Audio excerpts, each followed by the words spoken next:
Hey everyone, King Greco here. In this video series I'm going to show you some unique ideas in one of my favorite chess openings, the Greco Counter Gambit, also known as the Latvian Gambit. The Greco Counter Gambit is a chess opening characterized by the moves pawn to king's 4, pawn to king's 4, knight to king's bishop 3, pawn to king's bishop 4. Not many know this, but it can also be reached via transposition from a Latvian Gambit, after knight to king's bishop 3, pawn to king's bishop 4, pawn to king's 4. Black can decline the gambit and transpose into the Greco Counter Gambit with pawn to king's 4. Before we dive in, let me first provide a bit of historical context. The famous Italian Gioacchino Greco, for whom the Greco Counter Gambit is named, first played and analyzed the move pawn to king's bishop 4 for black in the King's Knight opening around 4 centuries ago. It was played by many famous players of the 19th century, including several members of the Berlin Pleiades, 7 of the strongest European players of this era, namely Baron Tassilo van der Lasa, Johann Lowenthal, and Wilhelm Hanstein. Joseph Henry Blackburn, one of the strongest English players of this period, as well as the Scottish sea captain and book collector George Brunted Fraser, were both well known for playing the Greco Counter Gambit. Jørgen Müller, one of the strongest Danish players of all time, also played the gambit frequently. Later, in the United States, the Polish immigrant Stanisław Mlakowski was known to play the Greco in the early 20th century, and Heinz Gerhard Gundrum, a German unorthodox opening specialist and friend of a renowned attacking player Emil Joseph Daimer, also used the Greco Counter Gambit throughout his long career. Carlos Betjens, a Latvian master, devoted much of his life to studying the opening around the turn of the 20th century, and for this reason it is now known as the Latvian Gambit.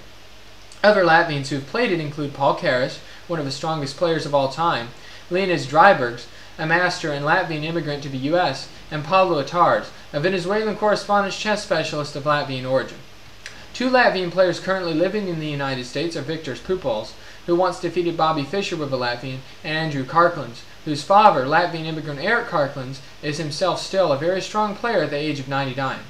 Kjell Krantz, a Swedish player and tournament organizer of Latvian origin, and Vilnius Stratens, a Latvian correspondence master, are also known for the Latvian Gambit.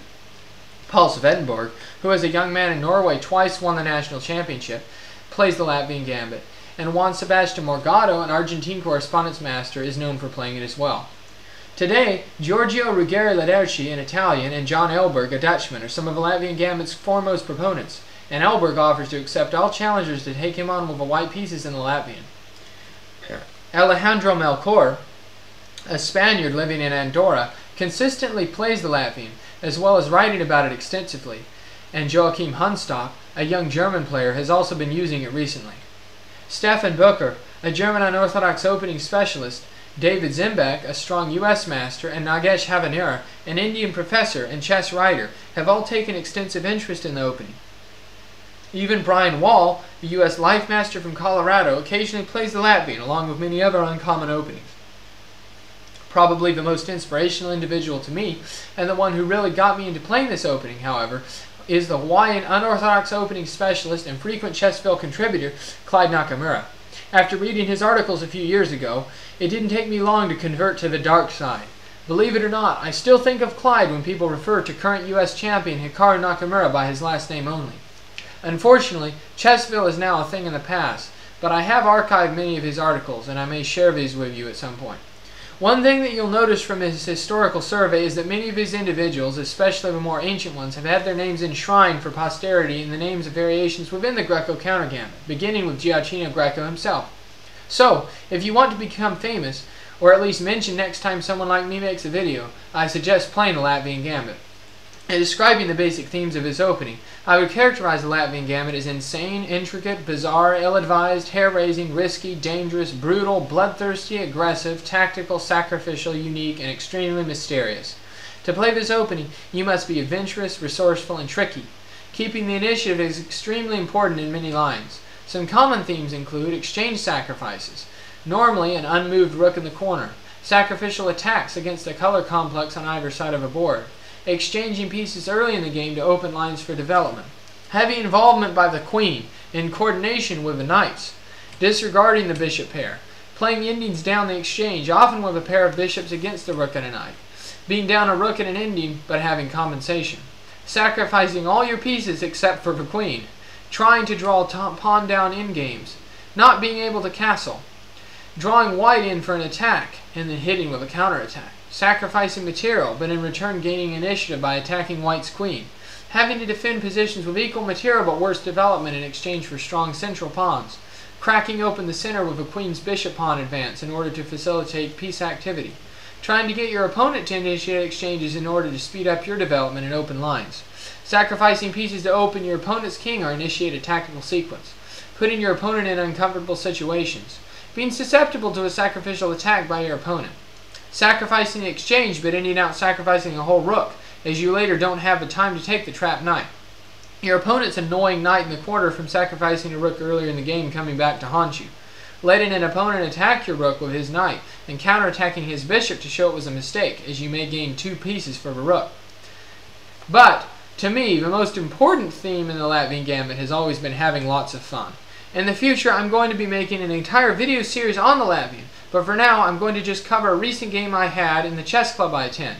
Just so you know, all the games that I cover are played in this club between relatively strong players of similar strength, although normally the black player is a bit weaker, as a good player wouldn't play a rubbish opening like the Greco Counter Gambit, right? So, the game began, pawn to king's 4, pawn to king's 4, knight to king's bishop 3, pawn to king's bishop 4, which is the Latvian Gambit. Now, white has many responses at this point. Bishop to bishop 4 is most aggressive in some ways, but my opponent played knight takes pawn, which is obvious because now the threat is queen to rook's 5 check. So, again, black actually has many responses here, which, you know, are playable if you know the lines and are willing to try and look for some compensation. But many people don't know that. Anyways, queens to bishop 3 is the main line, though. I played that this time. It's actually not my favorite move for a few reasons. Attacks the knight, and it actually indirectly defends the rook in the corner so that white can't play queen to rook's 5 check. Now, white retreated the knight to bishop's 4. Now, playing pawn to queen's 4, maintaining the knight in the center, is kind of an older main line. This new main line, it's the idea of Paul Saud and Leonhardt. And it's, I guess, a bit tactical nature. A lot of times black will try and sacrifice a pawn, but white may refuse to sacrifice and get better development. Anyways, I didn't want to go into those main lines, though. It's often good to play forcing moves to get your opponent out of preparation. So I went ahead and played pawn to queen's knight 4, attacking the knight again. And it opens up the diagonal for bishop too, so it's an interesting move. Anyways, already white's out of book now, so that's great. So now white can play knight to king's 3. This might get him into trouble, though. You know, of course, this one thing I like about this opening is actually black has a lot of options in this line, at least. Now, some lines it feels like he's playing only moves the whole time, but have a lot of options. So anyways, white has a lot of options too, but if both players have a lot of options, there's a lot of ways to go wrong. You're not, you know, playing against a computer, so you know, your opponent may make mistakes. You know, even computers may make a mistake occasionally. But anyways, in tactical sequence, you know, with tactics on the board, it's good to have lots of options. At least I think that's fun. It's funner to me than playing kind of a boring game, you know. Anyway, so if knight to king's 3, I'm not sure that's that good, because now I would simply play bishop to knight's 2, and that defends this queen's 5 square for white, so white's knight can't move there without being taken. And now, I think a lot of times white will just take the pawn with bishop. Now you can push your pawn, and it looks attractive to go to knight's 4, but I think it might be a mistake, because after queen to knight's 4, bishop's attack, and, you know, queen to king's 2 looks like it will overload the queen possibly. So, you know, what if just knight to bishop 3, normal move? Now, pawn to rook's 4. Again, I know black's breaking all the rules here. This is what I think's neat about the Latvian often anyways, because I'm kind of a rebel. But so, once the knight moves, then this knight's 2 square is weak. So, you know, the knight doesn't have any safe squares to move to, actually. You would think that white would first attack the queen with pawn to rook's 4, but you can't really do that because then just queen takes knight. So, anyways, white's in trouble here. But that wasn't what happened in my game. I was just giving you an example. Okay. So instead, the knight moved here to rook's 3. Now, again, there's lots of options for black here, which is neat. You could play bishop knight 2, very principled move. You know, knight to king's 2 even probably. Maybe you could play pawn to queen's bishop 3. That didn't look that great to me. You could play pawn to rook's 3, which looks alright, defending the pawn. I don't really like defending pawns though, you know, I like sacrificing more. So, I played a strange move though, you might think. I actually took the knight with my bishop. The reason why I did this is because, first of all, a lot of times if you moved a piece a lot, you don't want to necessarily trade it for an opponent's piece that hasn't moved yet, because it sort of loses your development. So in this way, I'm trading a piece that hasn't moved for an opponent's piece that has moved a lot. So again, I think that's the same thing in reverse. I know it doesn't happen as much, but that's one idea. The other idea basically is you just castle quickly, attack down the bishop's fine. Now obviously this bishop might like to play a part in the attack, so maybe I should have played bishop to bishop's 4 first, you know. Anyways, so I'm just kind of cheaply gaining a move to castle. Now let's look at something interesting here. It might not be a good idea. Of course, complications can sometimes be good, even if they're bad, if you know what I mean. So maybe it's good to try this, but it might not be a good idea right now to play pawn takes pawn, because after queen to rook's 5, then white can then play queen to queen's 5, attacking the pawn, also attacking the rook at the corner. You know, you might want to try and get the queen out and attack the queen like that, but it seems very risky. So, anyways, I played, just something to keep an eye out for. I played bishop takes knight, and now knight takes knight, because if pawn takes knight, then the rook falls in the corner, I guess. Although, you know, I don't know. Maybe white could try sacrificing it, but knight takes bishop, and sorry if I made a mistake with what I said there. Anyways, knight takes bishop, and then I play knight to king's 2, of course, just trying to castle very rapidly. Now, maybe there's other options here, of course, but the idea is to try and sacrifice this pawn. So knight takes pawn was played. You know, maybe there's better ideas, I don't know. But the threat is to take the pawn, fork the king, the rook. So you need to worry mostly about what you think your opponent will play, if that makes sense. Try and prepare for that. If you're more prepared, you'll be doing well. So I planning to castle, right? Now, the immediate knight takes pawn here isn't a good idea, I don't think. And the reason why is because this queen and rook on that bishop's file are going to threaten checkmate. You know, for instance, knight takes pawn, threat of checkmate. Maybe you can get away with queen to king's 2 here. It looks kind of dubious, because if the knight ever took the rook, you know, you'd get bishop to rook's 3 and attacking the queen. Anyway, this looks bad. But maybe you can get away with queen to king's 2. But let's just say pawn to bishop 3, pawn takes pawn, queen takes pawn, and then, you know, maybe white should have played check and castle. I don't know. But anyways, in this line, queen to king's 4 check wins the knight, because the queen has to block. Queen can't still attack the rook here, because queen has to block check, or else rook takes queen. Anyways, you know, that's something.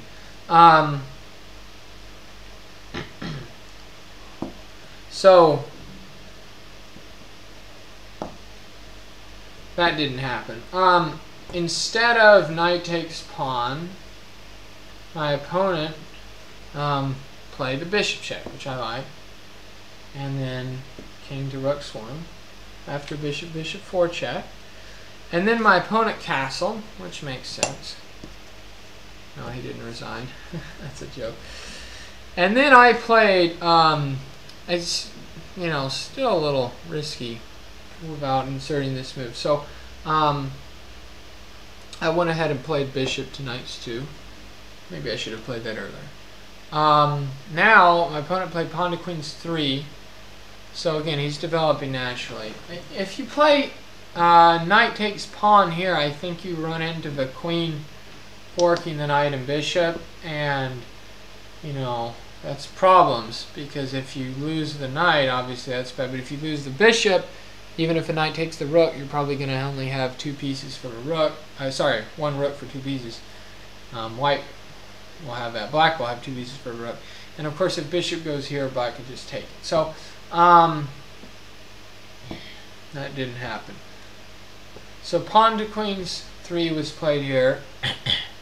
And then if you play pawn takes pawn, that's probably the standard way of playing this position. You know, because you're threatening, I guess, some things eventually on the either bishops or knights file. So, you know, there might be other ways to play. Anyways, pawn takes pawn though, and now, you know, white. I mean, you might as well, I think, take the pawn right with your knight. I guess that was the idea. Because you notice white's last move defended the bishop. That's the main reason why you play this. Obviously, it gets the other bishop out. But so now the queen move doesn't have as much. Now you could still play, I think, queen to bishops 3, which might be good. In fact, that is what I played. The other idea, I think, would be to play this knight out here, which is pretty neat. Maybe this is actually a better move. So if I play this in the future, I probably would play the knight out, but maybe I'll get a chance to. Anyways, so I moved queen to bishops 3 though, going through direct threats, and of course, then knight takes rook. And now if you get this normal position with a compensation for exchange, if you just take this pawn, threatening checkmate, and then when white defends against a threat, you just take this pawn too. But I was being very aggressive, so I played pawn to king 6. Now, this is, you know, maybe not best objectively, but it's certainly interesting.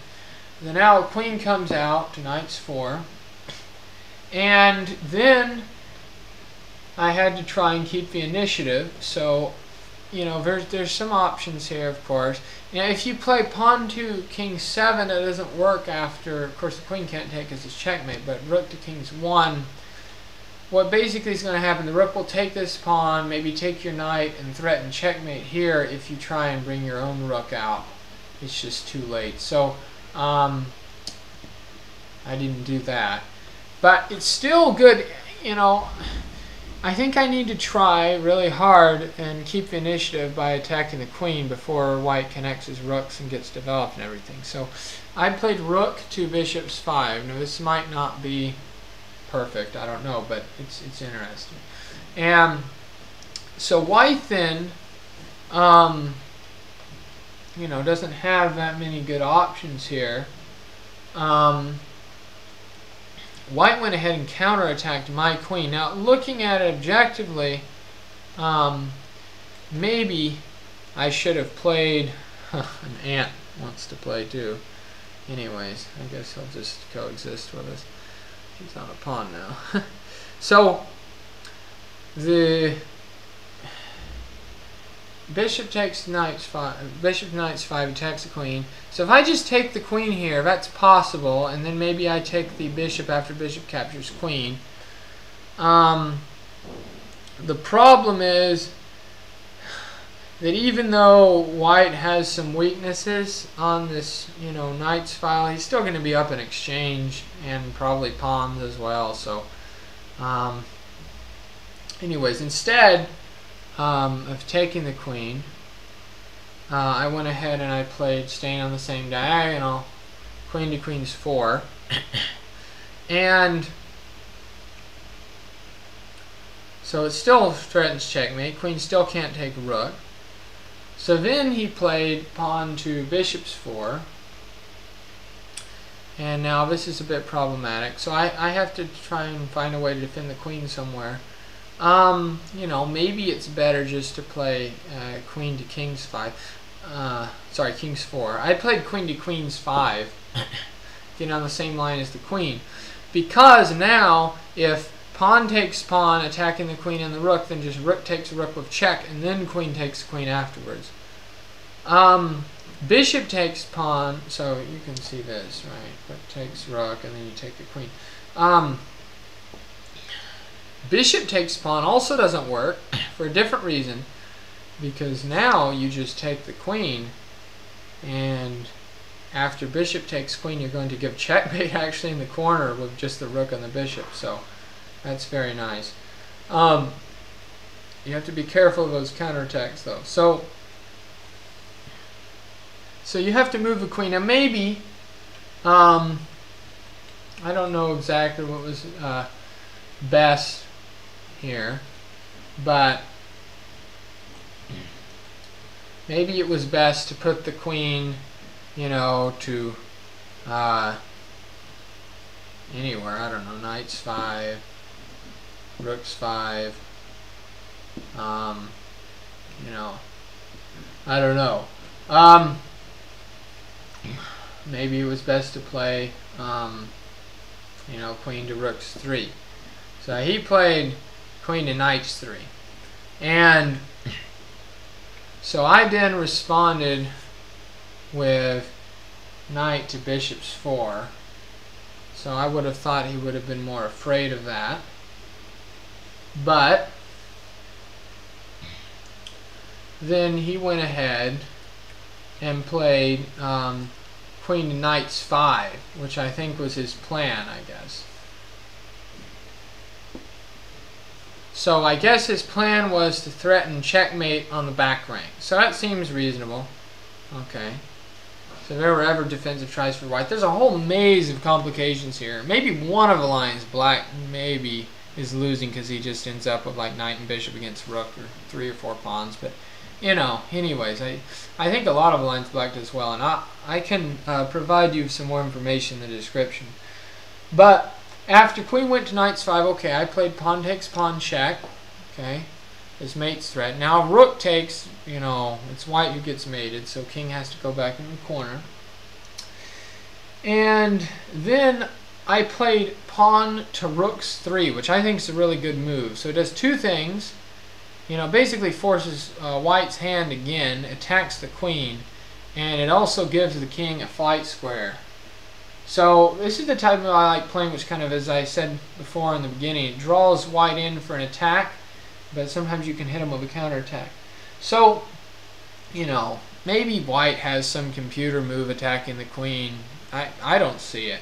So white went ahead and went in for queen to queen's 8 check, and then king to rook's 2. And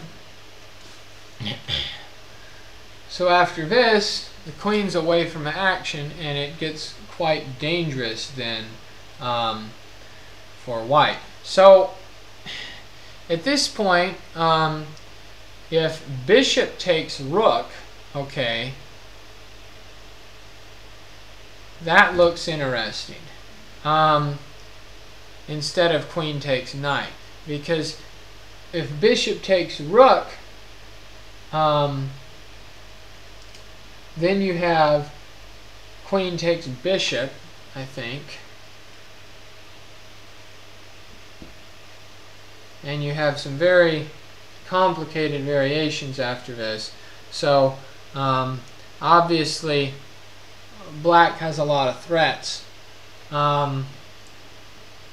After queen to bishop 7, attacking this bishop, you have bishop takes pawn check, which actually wins the game, because bishop is going to take pawn with check, king takes, and then knight will go in here with check. So anyways, this didn't happen, but it was possible.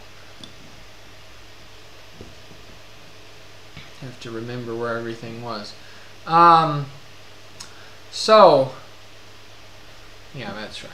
What happened though, instead of bishop takes rook, was just queen takes knight, which, you know, taking the knight attacks the rook and the bishop. So I think white thought this was better. So then, completely disregarding material, I played rook to knight's 5, which threatens checkmate. So again, it's good to find the strongest threats in the position you can muster usually. So it sort of forces white to take the bishop. Now, I could have thought about playing, you know, rook to here, rook to rook's 5, which threatens an ever checkmate. But you know, it's possible maybe white has ways of wriggling out after this. So I just decided to play the stronger threat, I think, of checkmate, because my rook can still go over to rook's 5 if I need to. And so then, you know, queen took bishop. You have to, pretty much. And after the queen took bishop, I have a never really good move. Knight to knight 6 check. So there's only one response for white, because white's in check, and the king can't move, so pawn takes knight. And then, finally, the rook can sacrifice itself for victory. Rook to rook's 5 check. Again, only one move. Pawn takes rook, and then I played queen to rook's 5 checkmate. Queen takes pawn checkmate. So, you know, beautiful game, right? What's crazy about this is that black has literally sacrificed every single piece he has except for the queen, which I think is quite beautiful. Anyways, talk about a sting in the tail, right? I'll go over some more games in the future, some more lines. I'm going to do a whole video series on the Greco Counter Gambit or Latvian Gambit, but I hope that this game whetted your appetite for more, and I hope that you will enjoy watching more of my videos in the future. Feel free to comment with any questions you may have. Feel free to email me. I'd love to play games, and I'd also love to collaborate with people making chess videos. I have some specific ideas I'd like to do at some point, and I'm willing to hear any ideas you might have as well. One of the ideas I have is kind of to make a video series with players playing each other and then giving their thoughts at the end, kind of dual commentary style. Anyways, so feel free to message me. I'm not going to tell you to subscribe or whatever. You know, if you want to do that, you'll do it. I don't really care. But I do hope you've enjoyed this video. So, see you around. King Greco signing off.